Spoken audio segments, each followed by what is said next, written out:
Before Apple, before Microsoft, and even before Google, there was one company that decided what technology was. If you wanted to build software, you built it on IBM machines. If you wanted to run a business, you used IBM systems. And if you wanted a career in tech, you wore an IBM badge.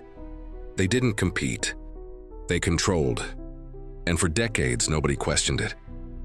So how did the most powerful tech company in history slowly lose control of the entire industry? This is the story of IBM. IBM didn't sell products. They sold certainty. In the early 20th century, IBM wasn't known for innovation. They were known for reliability. Their machines counted things, tracked things, and organized information at a scale no one else could. Governments, banks, and even the military trusted IBM. And once IBM entered an organization, it never really left.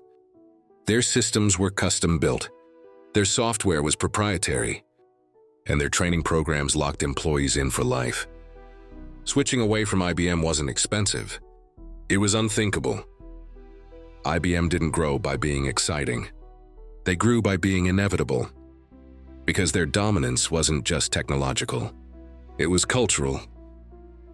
Employees wore dark suits. Salespeople followed scripts. And almost every decision moved through rigid hierarchies. This created discipline. But it also created fear. Risk-taking was discouraged. Failure was remembered.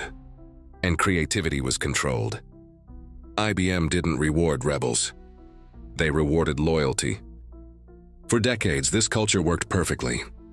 But technology doesn't reward stability forever. By the 1960s, IBM was so dominant that the US government launched a massive antitrust investigation.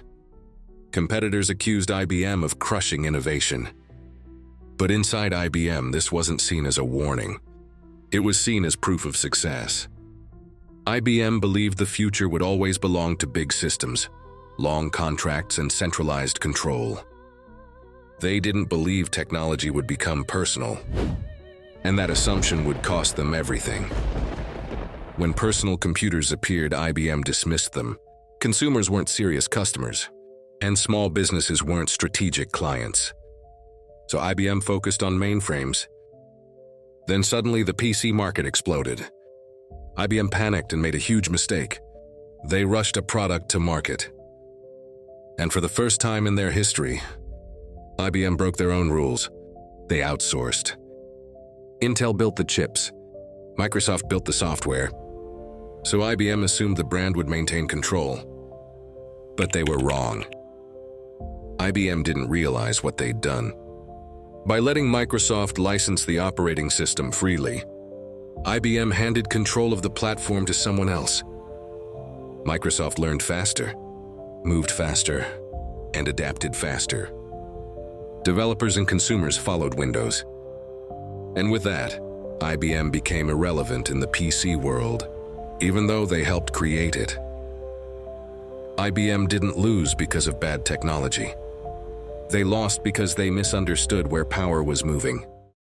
Throughout the 1980s, IBM still looked powerful. But internally, everything was breaking down. Divisions fought each other, innovation stalled, and costs exploded. IBM's structure was designed for a world that no longer existed.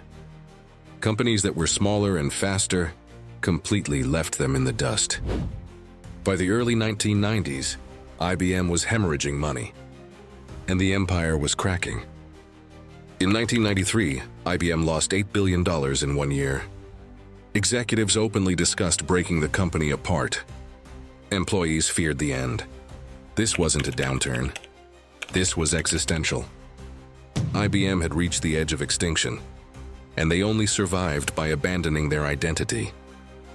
They stopped chasing dominance, stopped chasing consumers, and they became invisible. IBM didn't want attention anymore. They wanted dependence, and it worked. IBM still exists today, but they no longer define the future. The industry moved towards speed, ecosystems, and consumer influence. IBM remained cautious, stable, and controlled. The traits that once made IBM unstoppable now keep them from leading again. Every tech giant today believes they're different. So did IBM. Power creates blind spots. Success creates arrogance. And dominance creates delay.